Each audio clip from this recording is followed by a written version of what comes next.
دو important خبروں پر بات کرتے ہیں جو شاید انفارچونیٹلی ہمارے حکمرانوں کی جو ترجیحات میں شامل ہیں گے. WHO کی ایک رپورٹ کے مطابق پاکستان میں 36% جو بچے ہیں ان کی بیماریاں ماحول سے وابستہ ہیں. یعنی وہ کلائمیٹ چینج اور وہ انوائرمنٹ، وہ آلودہ فضا جس میں ہم سانس لے رہے ہیں، یہ سب سے زیادہ ہمارے بچوں کو افیکٹ کر رہی ہیں. اور اس میں بھی جب ہم بچوں کو کیٹیگرائز کریں گے تو بچیاں یعنی جو گرلز ہیں وہ سب سے زیادہ افیکٹ ہوتی ہیں. اور اس کا ایک بہت بڑا ایویڈنس ہمارے پاس مونسون برائن کی صورت میں ہے.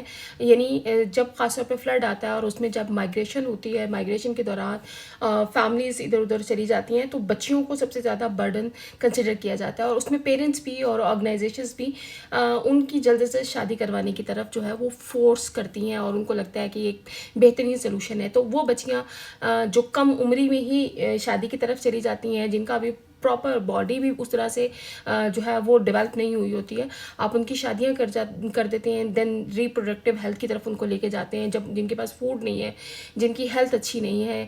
آپ چاہتے ہیں کہ وہ مزید بچے پیدا کریں اور اس کے بعد یہ بچیاں سب سے زیادہ سفر کر رہی ہیں.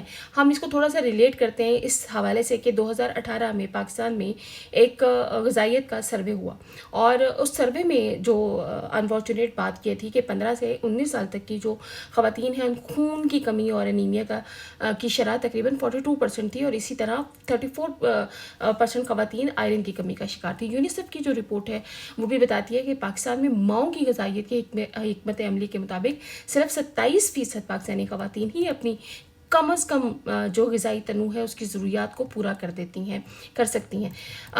پنجاب فوڈ اتھارٹی کی جو ویب سائٹ ہے اس کے مطابق بھی 56% خواتین آئرن کی کمی کا شکار ہے.